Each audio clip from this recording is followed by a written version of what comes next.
Hey there Commanders, it's Easy here. Today I'm going to be trying something a little bit different and I'll be taking you through my experience of the Halloween event of 2020.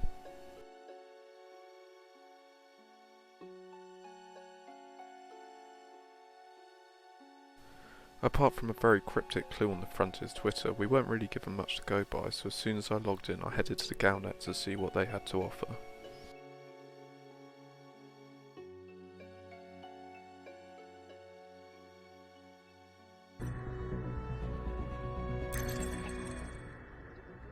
Ghost ship arrives in Chukchan system.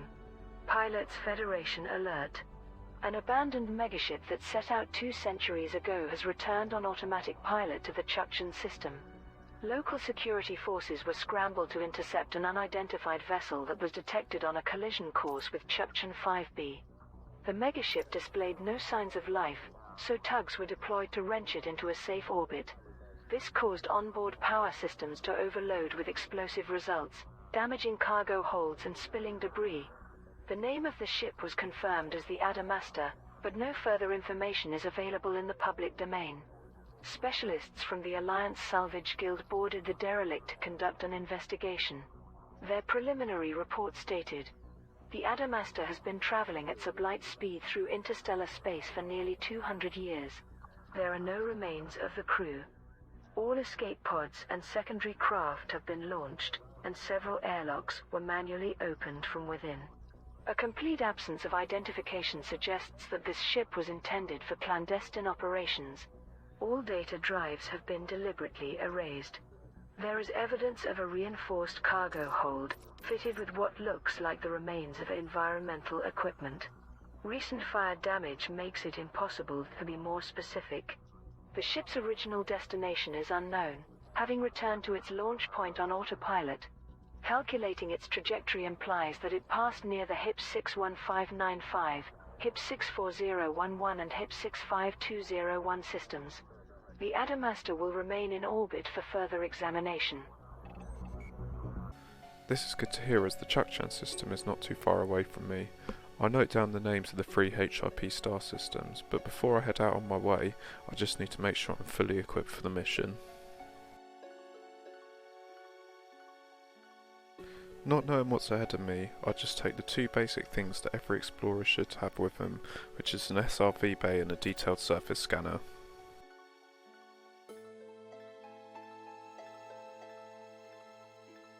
With all that out the way, I plug Chukchan into my Galaxy Systems map and head off on my short journey.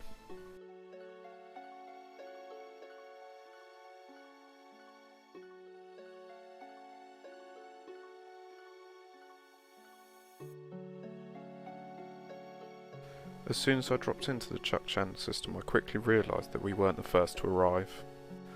This swarm of fleet carriers became oddly reassuring over the next few hours because they let me know that I was on the right track.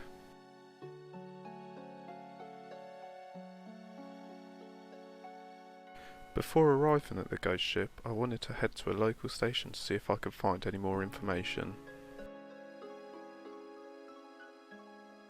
As expected, we found a short piece in the local Galnet that was separate from the Galnet article on the main page.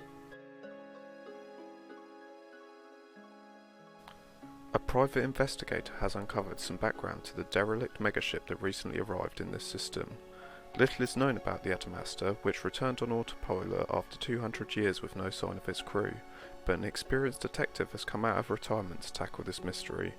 Local resident Benjamin Chester, who was a founding member of the renowned Wall Glass Investigations Agency, told journalists, "I convinced the Alliance Salvage Guild to pass on some serial numbers that they had discovered inside the Adamaster.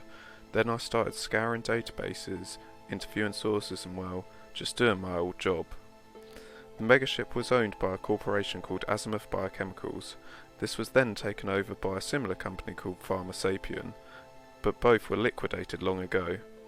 No mission records exist, but service crew reports mention that the Adamaster's passengers included scientists, engineers, and some kind of military. Eventually I unearthed a flight plan, logged in October of 3111. It plotted a course towards Bernard's Loop with fuel for approximately 370 light years and was scheduled to pass by the HIP 39748 and HIP 33386 systems. I'm way too old to head out there myself, but I hope someone can use this info and help satisfy my curiosity about what happened all those years ago.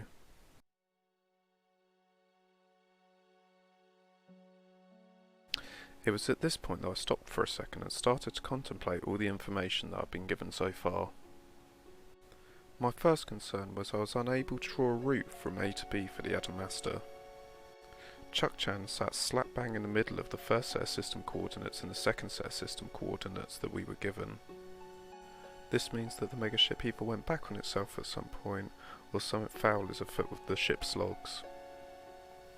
My second concern was that the final destination of this megaship was in Bernard's Loop. Not only a fair old trek for a megaship at sublight speeds, taking a path to Bernard's Loop would take the megaship directly through the entirety of the Sac Nebula.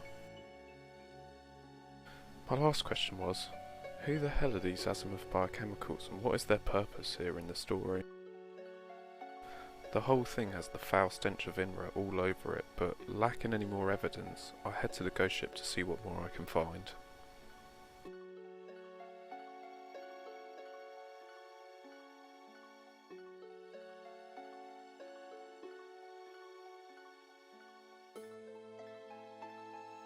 As soon as I looked at the Adamaster, I could tell that being pulled from Supercruise had really taken its toll. With so much damage to the outside of the ship, I was wondering whether we could gain any information from this junker at all. Irrespective, I took a little time to poke around the ship and see what I could find.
Local commanders had already let me know that there was nothing much of value to find on the rest of the ship, so I headed straight to the data log to see if the computers had weathered out the storm.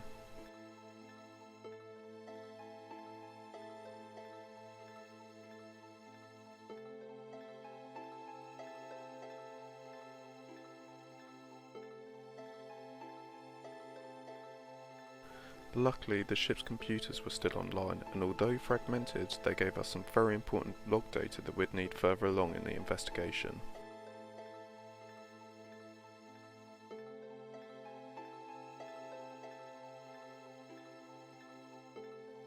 While sifting through all these puzzle pieces, I heard reports of a sidewinder that had been found crashed on a planet outside the bubble that didn't seem too far away from the original trajectory of this megaship. It was time to set off once again to try and discover a few more clues. Look, an A-class star. This could well be one of the locations that was found in the logs we've just read. The amount of fleet carriers that surround this star make me think once again that I've found the right place.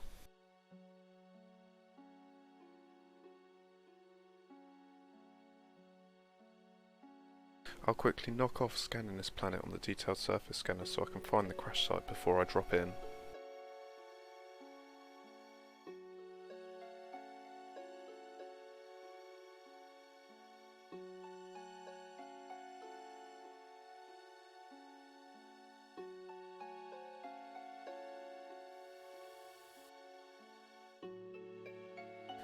I quickly found the crash ship on the surface and decided to check its communications log to see whether there was anything to learn.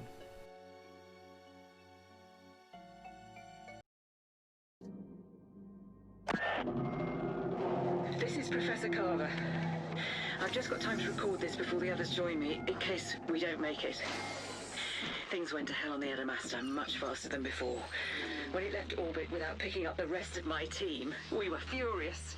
Weirdly, So were some of the soldiers, mercenaries, just like the rumours said. They demanded to know why half their squad had been left behind, but the bridge crew refused to explain anything. And then the power fluctuations started. Shane O'Keefe and I knew what was coming. And the cage they've constructed in the cargo hold isn't going to be strong enough. Even the Adamaster's hyperdrive keeps failing. They're making emergency repairs to it now, while we're passing through some unexplored system with half the ship in darkness. And this sounds crazy, but even though the nebula is 300 light years behind us, it feels like it's reaching out, trying to drag us back, swallow us whole. When all the security systems crashed, I took my chance and broke into one of the sidewinders, and we're going to jump ship. I need to get my people out. The few who are left. And I'm the reason they're here. My stupid, selfish greed. I can hear screaming, shooting. It's happening again. Where's Shane and O'Keefe? I think the hyperdrive is coming back online. I need to launch. Damn it, where are they? I'm sorry. I have to get out. Oh, God. I'm so sorry.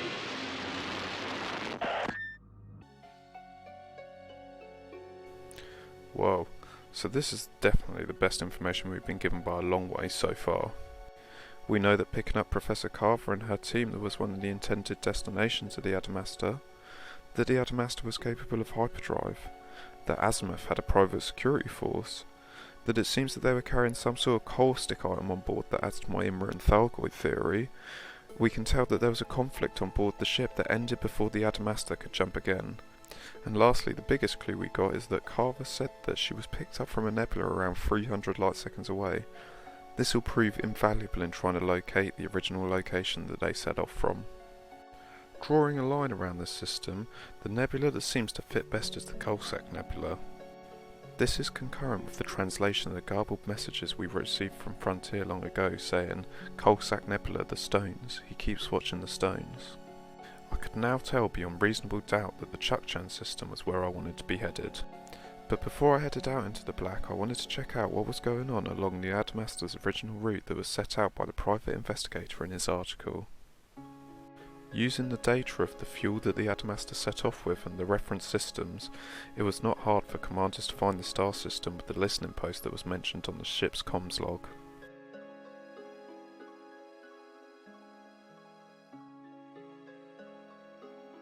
The amount of FCs assured me I was close. I plugged in the listening post and headed there to see what I could find.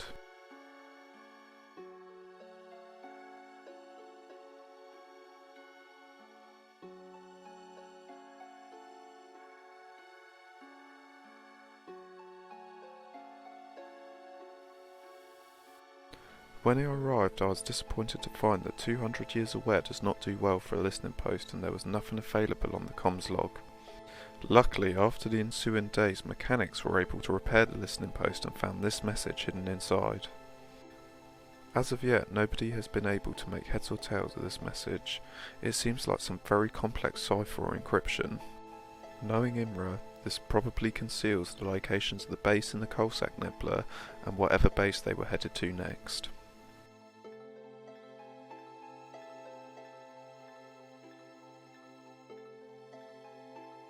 I decided enough was enough and plotted a course to the Sac Nebula to hopefully find some answers rather than more questions.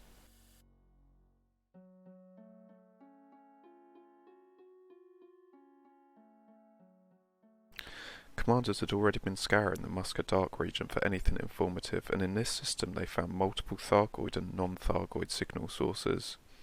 I headed to the third planet and gave it a quick scan on my detailed surface scanner to see what came up. My nav console blew up with non-human signal sources, but among the Thargoid barnacles I found a geological survey site, a crashed Thargoid ship and a wrecked SRV. Restraining my excitement, I decided to head to the geological survey site first to see what I could find there.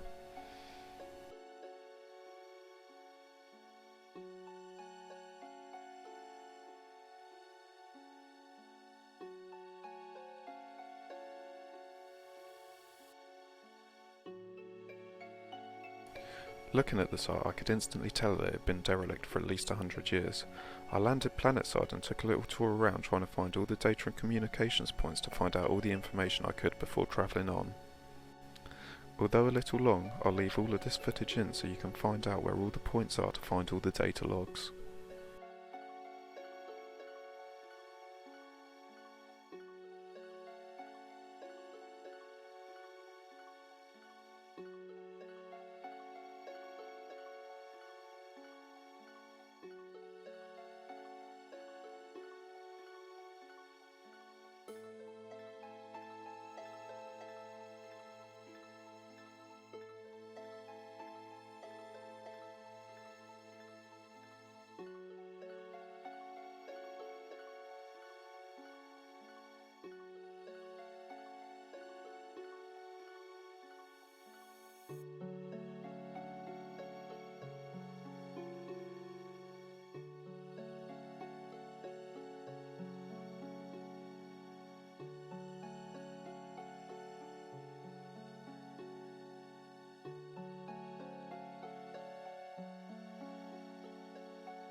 It's finally time to find out what tales these audio logs have to tell.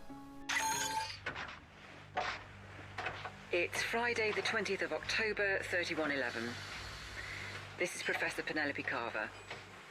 I'm making this log for our own records, and keeping it separate from the official logs we're sending to our employer. Why? Well, I'm still concerned about working for Azimuth Biochemicals, to be honest. Obviously, we take on all sorts of contracts for a living, and this isn't our first top-secret commercial project. But the rumours about this corporation... Anyway, my people can handle anything, I'm sure. Azimuth are certainly paying well for our skills. I'll give them that. And those debts of mine aren't going away by themselves.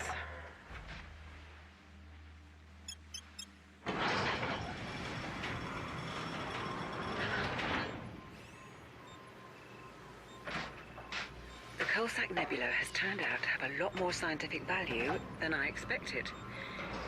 We established a site on this planet on the 13th after we detected some very odd signals, and the whole team is excited about what we found. That's another reason I'm logging this. If this turns out to be a big discovery, I want our names attached. The things growing here are like nothing on record. Definitely organic life, but with crystalline or metallic elements and chemistry that even O'Keefe can't make sense of. They're giving off signal bursts on all sorts of frequencies. So are they living organisms or machines of some kind? Murphy and Sheng both think they're alien in origin, as in constructed by non-humans. But Kamalo found that so hilarious we had to turn off his comms. Our transport ship is long gone by now, but Taylor's using the beacon to transmit our findings back to the company in the Chukchan system.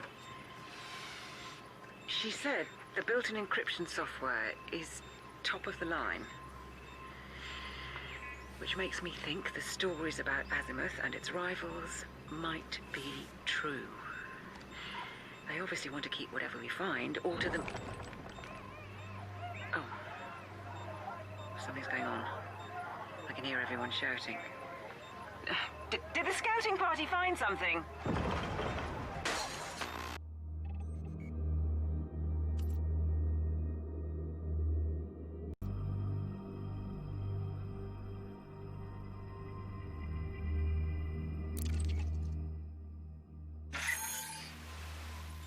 This is Professor Carver, 27th of October, 3111. Well, hopefully this log will record. Half of our equipment isn't working properly right now. Everything's changed since we found the crashed ship.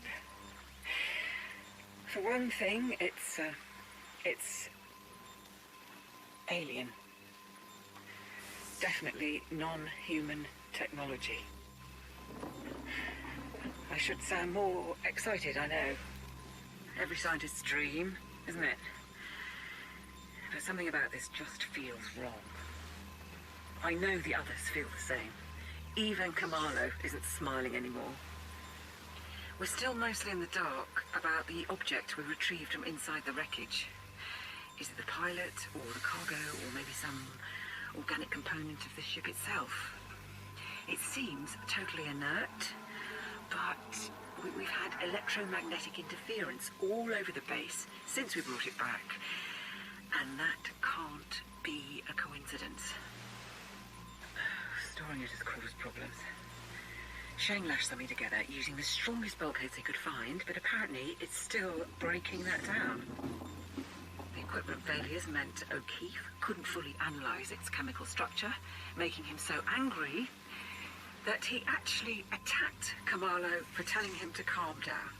I've never had to break up my people like that. We've worked together for years.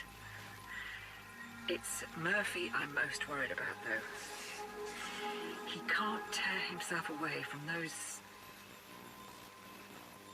growths on the surface. The stones, he calls them. Like the Neolithic standing stones on Earth.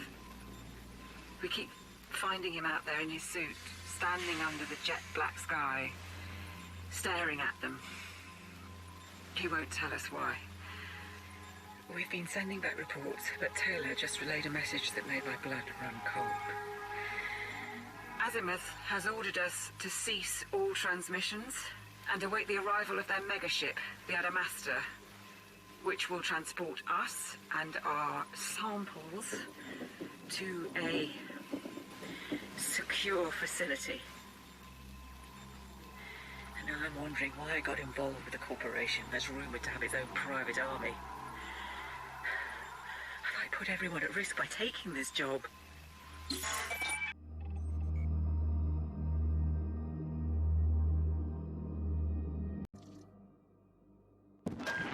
I'm going to try making this log again. While the data drives are still functioning, they could go again at any time. Nothing works properly anymore. Especially not us. It's the 30th of October. The object in our storage cage has become noisy. I have a suspicion it's even noisier on infrasonic frequencies, which would explain why everyone is on a knife's edge and unable to sleep. I would ask Mahmoud to do some studies, but he's in the infirmary after his run-in with Kamalo. God, I've never seen my team like this. What's wrong with them? But that's not the important thing.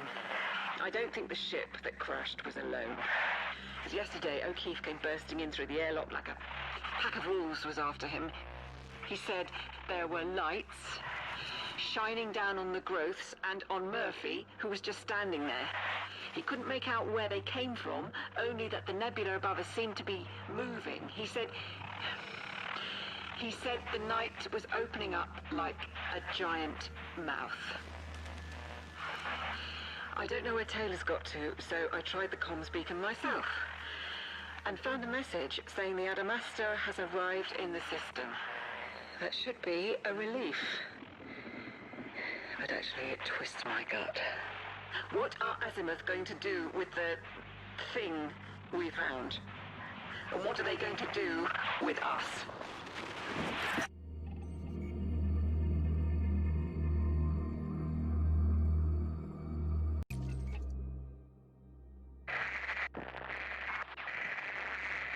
It's working. Link is working.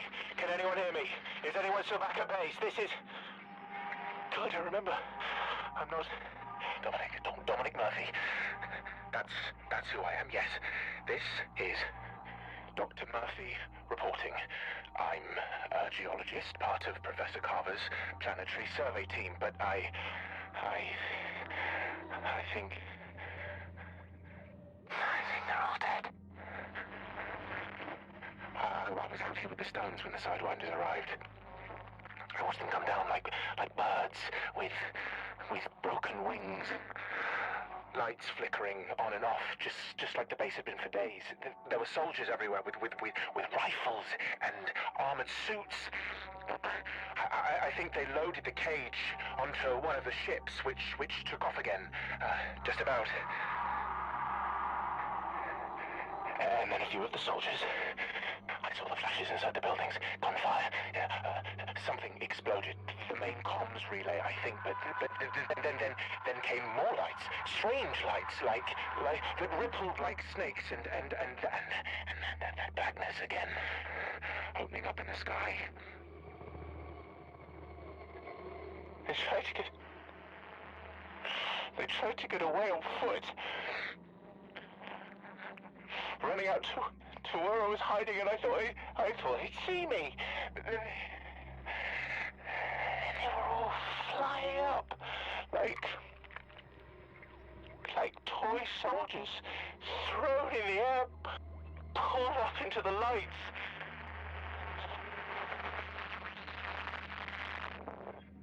Now it's just us. Me and the stones. They're all I can hear. Much louder now, but not hurting like people's voices used to. Loud, but far away.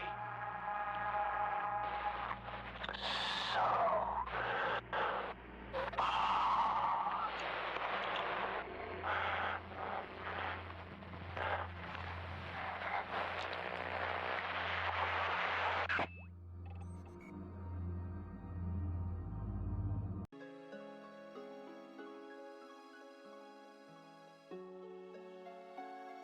The first thing that struck me about these logs is the deviation between the text and the audio. The files found here were actually found at another Inara site where they were developing mysoid for the first ever mysoid bomb. This poses a further link between this Azimuth Biochemicals company and the original IMRA themselves. Further to this, the fact that the mercenaries were seemingly tasked with murdering everyone left on the planet gives aid to the suggestion that it was one of IMRA's dirty games. The next question we must ask is what kind of Thargoid specimen were they keeping hold of at the base that they found at the crashed ship? The issues with their electronics suggest that they found a Thargoid probe, but the damage to the inside of the Adamaster suggests that it might have been something a bit more deadly. Either way, it's probably time to leave the survey site and check out what this crashed ship has to offer for us.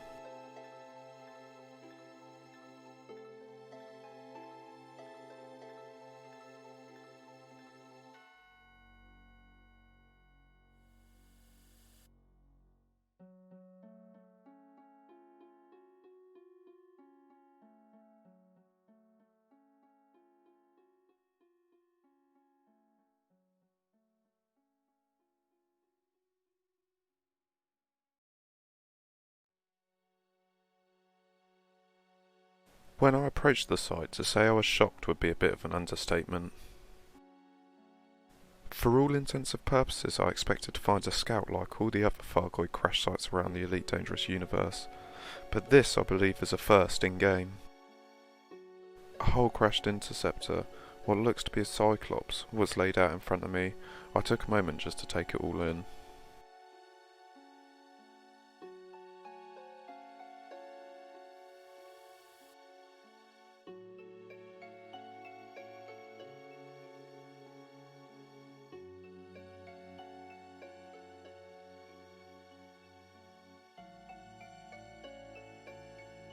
The ship being an interceptor completely ruined most of my presumptions on what the cargo was on the Adamaster.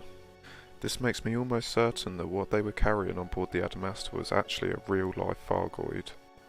Looking at the dates, I'd even go as far as saying this is one of, if not the first contact that humanity made with Thargoids. This makes me question if this was the Thargoid specimen that they took to Sac to experiment on at the other IMRA base. This would also explain why the Thargoids were so keen to come and get their buddy back.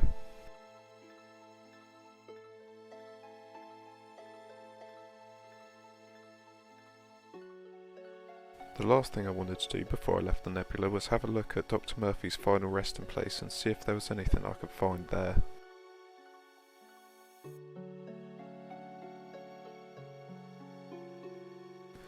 This looks to be it. If you come here yourself and look closely beside the SRV, you'll find an occupied escape catcher which I'd assume to be the body of Dr. Murphy. It's a shame there's no recorded logs on the SRV, as I'd have liked to know what the last days of Dr. Murphy's life was like, talking to the stones. Whilst I was scavenging round this barnacle site, I heard an all too familiar and gut-wrenching sound.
It seems as though this site is not as ancient as derelict as I first expected.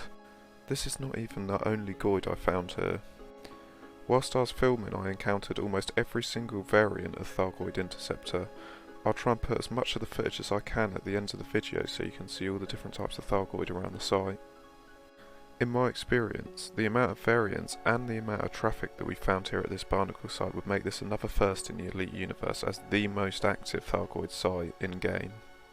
There are already whispers of the Alliance's Spirit of Nice Omega ship heading towards the Muskedark region. There was only one thing left to do in my eyes, and that was to ask Mr. Spaceman if he'd take him with me.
He definitely wasn't going to let me hop on, so I thought I might try and follow him.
It was time to leave. I headed back to prepare myself for what I perceived to be the new and improved Thargoid threat. I was disappointed that we didn't find out the final intended destination of the Adamaster, but maybe in time these secrets would be revealed. I'd like to say a massive thank you to everyone that got this far and stuck through this much of the video, as this is by far the longest video that I've ever created for Elite Dangerous so far. Instead of asking for the usual like and subscribe nonsense, I'd really like your guys' feedback on what I could do to improve, what you liked and disliked about this whole new long format video situation. I don't intend to make every video like this, and I do plan to keep on boshing out all the informational videos to make your Elite life easier. But I would really like to know what you think of the content and what you think I should be putting out in future. As I said earlier, I will be leaving all my other Thargoid footage run, but apart from that I think that's all for today, so remember commanders, take it easy out there.